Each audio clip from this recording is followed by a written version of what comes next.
नमस्कार। Welcome to Infowar Swami channel. कैसे हो आप सब? आई होप आप सब मस्त होंगे, जहाँ पे भी होंगे स्वस्थ होंगे और हमारा इन्फोवॉर स्वामी चैनल आप देखते होंगे।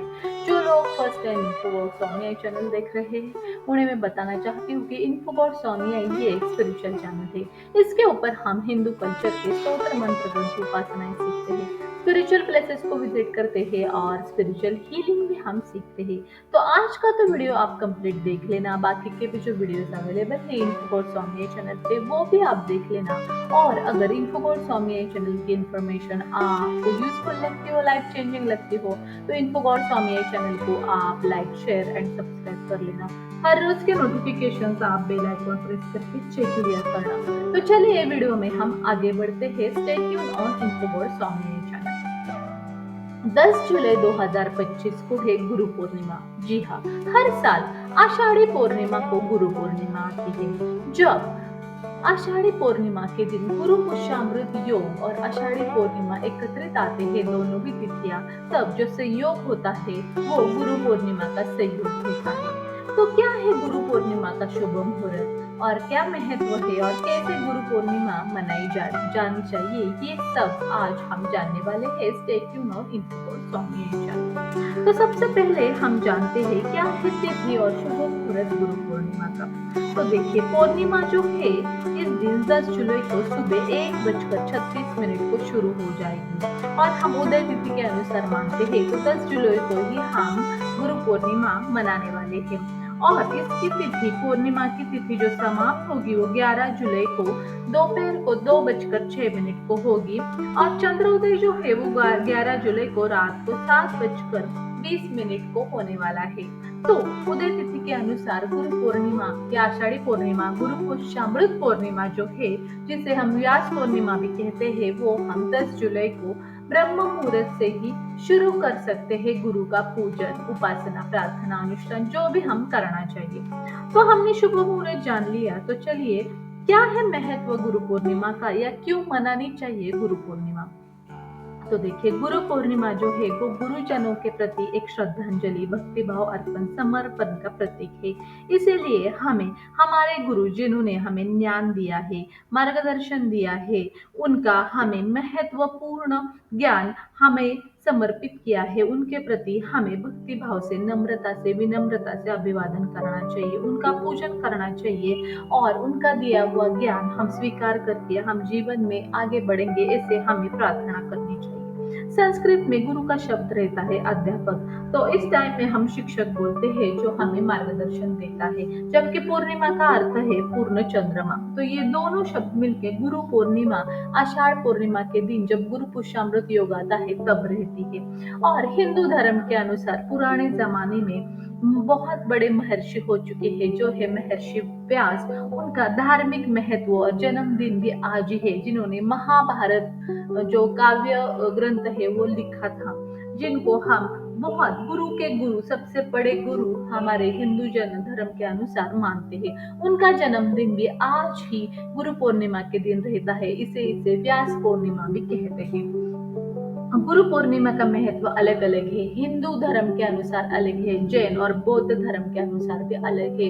जैन और बौद्ध धर्मीय भी जो है, जो उनके महावीर जो है जैन धर्म के और बौद्ध धर्म के गौतम बुद्ध, उन्हें धर्मावलंबी दीक्षा जो है वो आज शुरू की थी, इसलिए वो भी उनके तरफ समर्पित रहते हैं और गुरु पूर्णिमा के दिन उनके चरणों में वो लीन हो जाते हैं, जैन धर्मी और बौद्ध धर्मी। तो सिर्फ हिंदू धर्म के लिए ही गुरु पूर्णिमा इम्पोर्टेंट नहीं है, दूसरे धर्मों के लिए भी गुरु पूर्णिमा का एक अलग ही महत्व है, जिस दिन हमें हमारे गुरु के चरणों में लीन होना चाहिए, उन्हें विनम्रता पूर्वक अभिवादन, भक्ति भाव से हमें श्रद्धांजलि अर्पण करनी चाहिए। तो कैसे मनानी चाहिए गुरु पूर्णिमा? तो देखिए, पूरा दिन शुभ है, आप जैसे मनाना चाहो, भक्ति भाव से अनुष्ठान करके, यज्ञ याग साधना करके, पारायण करके, अन्नदान करके, प्रवचन सुन के, मंदिर में जाके या घर में ही गरीबों को खाना खिला के, ऐसे आपको जैसे ठीक लगे आप गुरु पूर्णिमा मना सकते हो।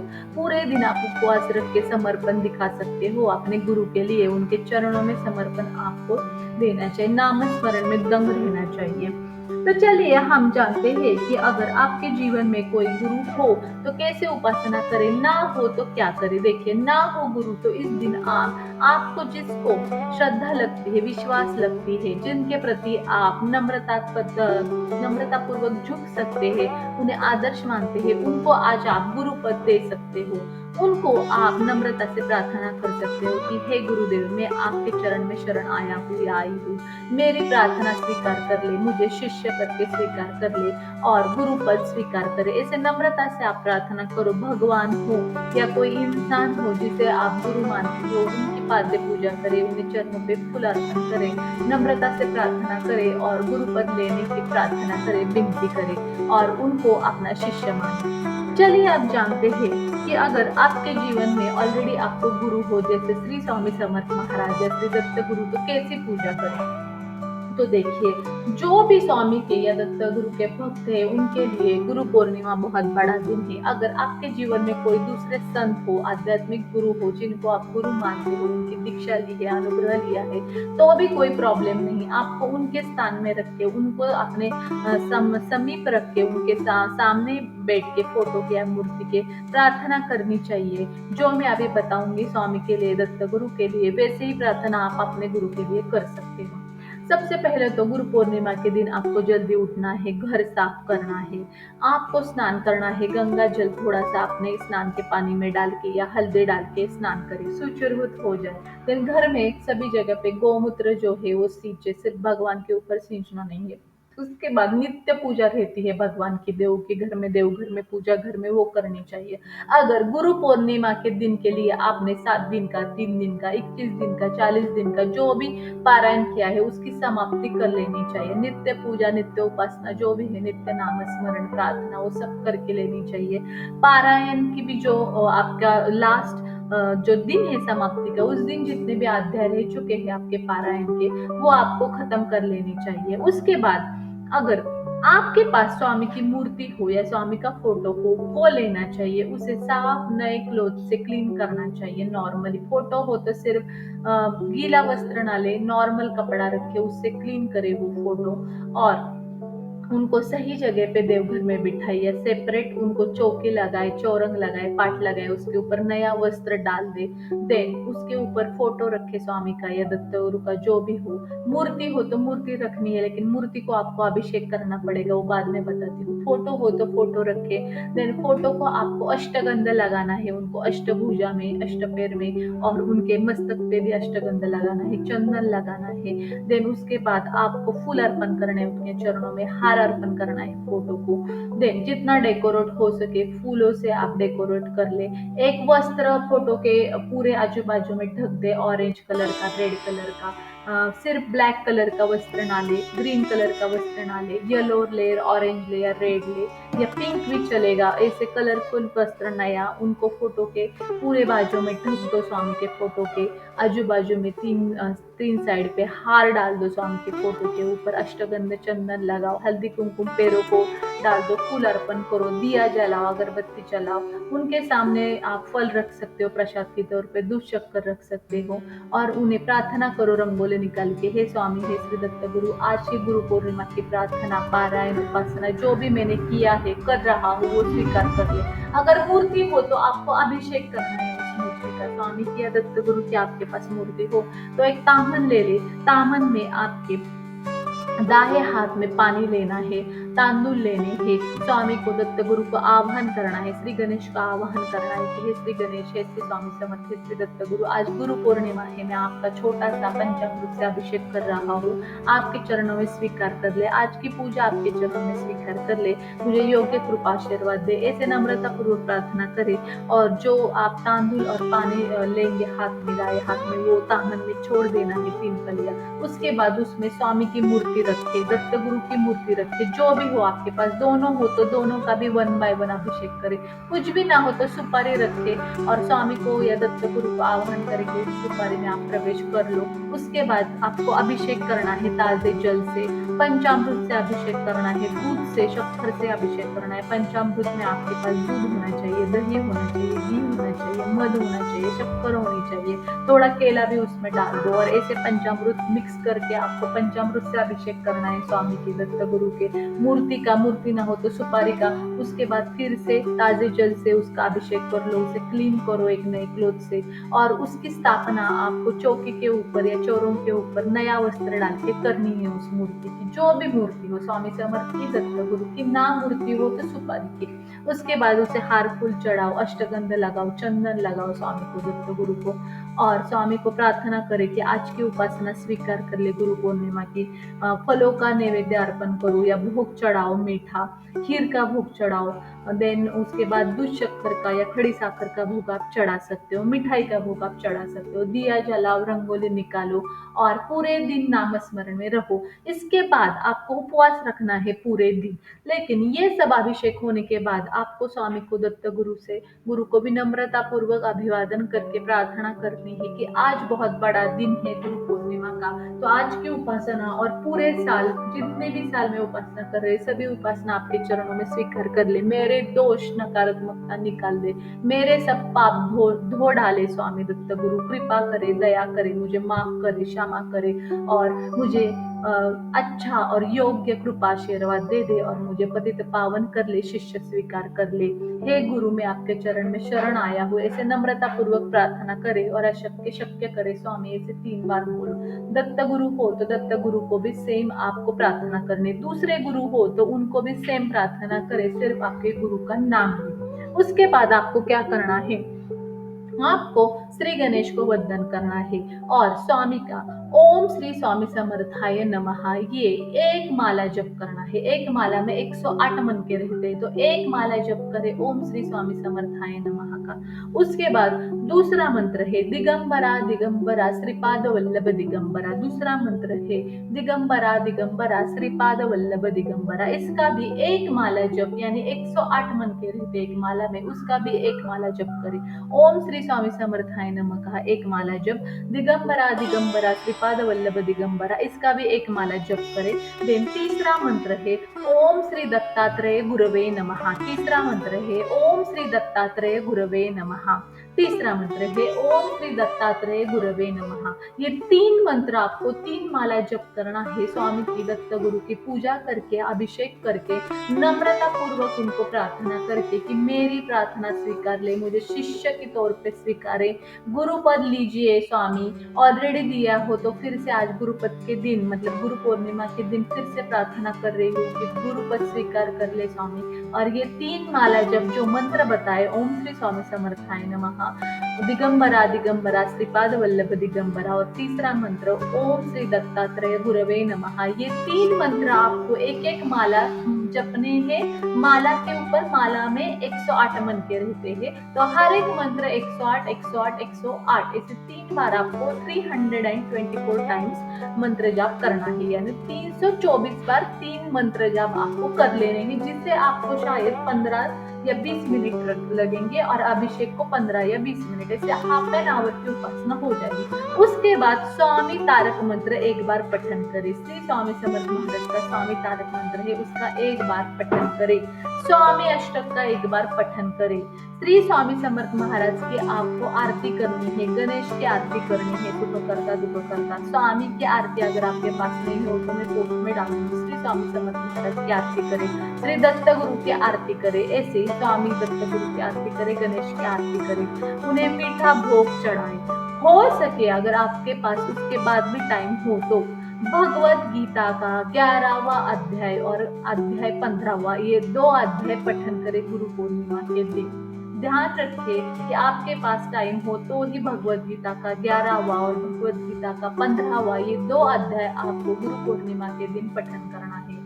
अगर सुबह टाइम नहीं मिला भगवत गीता के अध्याय पठन करने का, तो शाम को या रात को आप पठन कर सकते हो, लेकिन सुबह आपको स्वामी की, दत्त गुरु की या सुपारी की पूजा पंचामृत से करनी ही है। उन्हें हार फूल चढ़ाना है, अष्टगंध लगाना है, दिया जलाना है, आरती करनी है, नाम स्मरण जो मैंने बताए मंत्र वो पठन करने ही, मंत्र जाप, स्वामी तारक मंत्र का पठन करे, स्वामी अष्टक का पठन करे। इतनी उपासना तो आपको करनी ही चाहिए। और जो भी पारायण अगर आपने स्वामी के लिए, दत्त गुरु के लिए किया है 7 दिन का, 3 दिन का, 21 दिन का, 40 दिन का, उसका जो लास्ट अध्याय है, लास्ट पारायण है, वो भी कर ले, समाप्ति कर ले और आरती कर ले, मीठा भोग चढ़ाए। इस दिन पूरा उपवास रखना है, तो आप उपवास के जो रहते हैं खिचड़ी, वरई या दूध, शक्कर, फल, जो भी आप उपवास के दिन खाओगे वो स्वामी को पहले अर्पण करें भोग के तौर पर, नैवेद्य के तौर पर। देन उसके बाद आपको खाना है दोपहर को, और रात को आप उपवास छोड़ सकते हो।